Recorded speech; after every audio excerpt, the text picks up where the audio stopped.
So I'm in my studio for the first time in a couple weeks, and I've really missed it. It's been a very difficult couple of weeks, but I've had to take care of a number of things and couldn't get here. And what I've missed about being in my studio is not, going to my painter's studio and look at how lofty I am.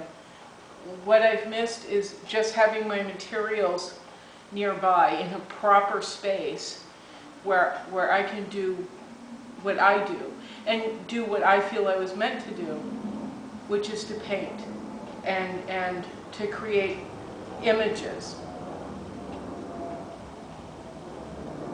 Plane going overhead. To create. And I hate to use that word because it just sounds so amateurish, but I don't know another word for it. I not only paint, but I do print work as well when I can, and I illustrate with pen and ink. There's a number of different things that I do. I love writing stories, and just creating, I guess, is the only word I know for it. If you think of anything else, let me know. But anyway, I'm here, and what I'm doing is cleaning up. Before I start my work, I need to clean up, so I start off with a fresh palette every time, a fresh milk glass palette, but a nice clean area, so I'm not bogged down with not only dirt and mess, but also bogged down by the knowledge that, I was not here. I was here, let me see, I was away from the studio so long that my paint dried. And it may sound silly, but that's something that weighs on me, and it makes me feel like a failure because I haven't gone the extra mile, the extra measure to get here. I say this, that this is my life's purpose. But seeing the dried paint says it's not as important to you as you want to believe. Now, I do everything I can to get here. I do everything I can to create. Oh, I hate that. I just hate that word because of the connotations. But there are only so many hours in a day. And I only have so much energy, especially with this illness that I have, RSD. I don't have the energy that I had even a couple of years ago, or the ability to walk sometimes. So I try and cut myself slack, but at the same time, I see that dried paint, and I think, you are lazy and you are not dedicated to this thing that you love. Now, I was having a conversation the other day, this one conversation that I've had with a lot of people, about the difference between a hobbyist and an artist. And to me and my lofty mind, my lofty belief in what I do, there's a huge difference. There's a huge difference. It's a difference between a performer and an actor. Both may be important, but there is a line in the sand. Both may be important to that person, whether it is the performer or the actor. The performer could be doing what I'm doing, which is just talking and telling stories, or riding around on a unicycle. Whereas the actor, I really don't know how to define it, but the actor is expressing what it is to be human on a whole different level that involves thought and feeling and just all the complicated little bits, I guess, that make up us being human. And all the little bits that are hard and soft and so difficult and wonderful. The performer is a celebration, I think, of being human, whereas the actor is a mirror. That's kind of how I feel about the difference between the two. And it's also the difference between a hobbyist and an artist, to me. The hobbyist is somewhat like the performer, not to denigrate the performer, but the hobbyist is more of a celebration of what art can be. The art, however, like the actor, digs, hopefully if it's done correctly, digs to your core and expresses what it is to be human on a whole nother level.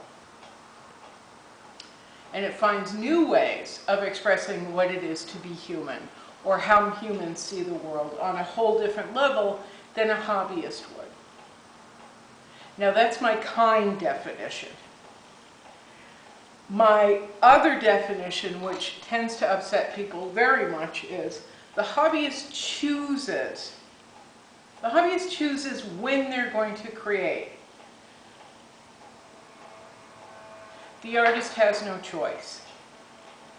It's compulsive. You can't stop yourself. And in my mind, there's a massive line between hobbyist and artist, because to me, the hobbyist also, they don't dedicate their time or their lives to this. It's kind of funsies, you know, funsies time. You know, I'll do it while the kids are napping, which is fine, but it's a celebration. Whereas the art is more of a reflective manner, and the hobbyist can choose when they're going to do their work, but the artist can't. And this is where my definition gets really kind of a little rude.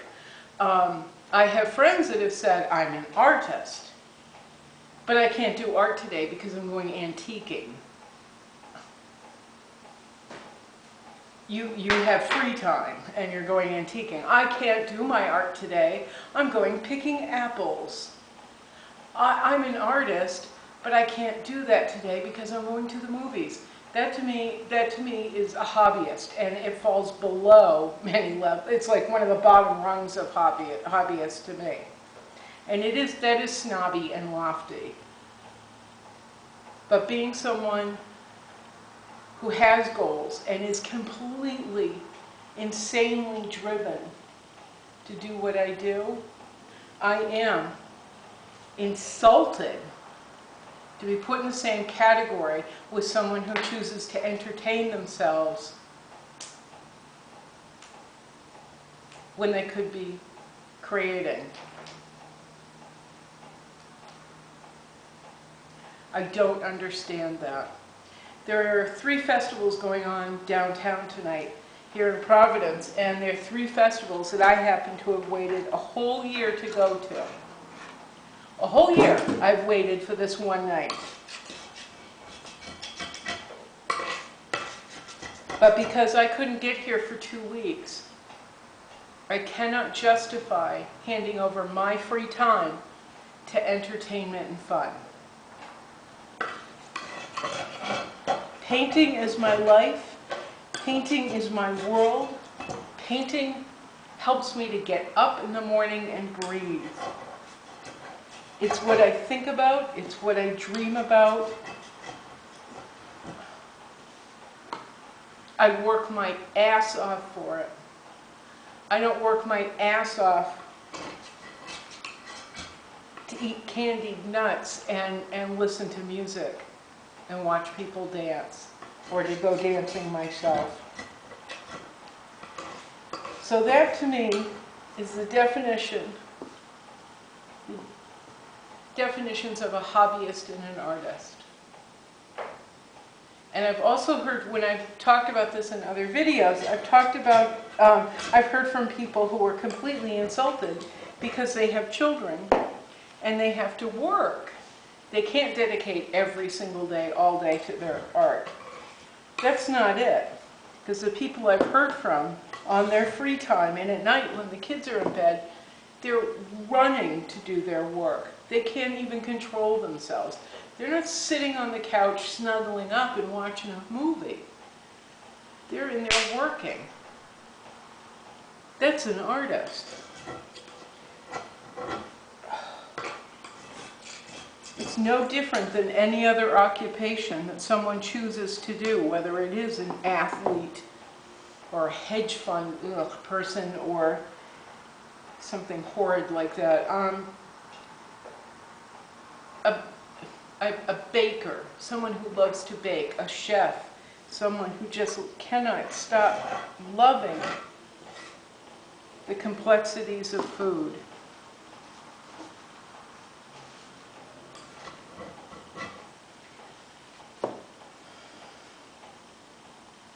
I guess for me, it's the definition of not when you choose to do the work, but when you choose not to do the work. That is the difference between an artist and a hobbyist, and how that work just rules our world. Yeah, I don't know. I'm going to finish cleaning off this milk glass so I can get to work. Enough blabbing away. Ciao.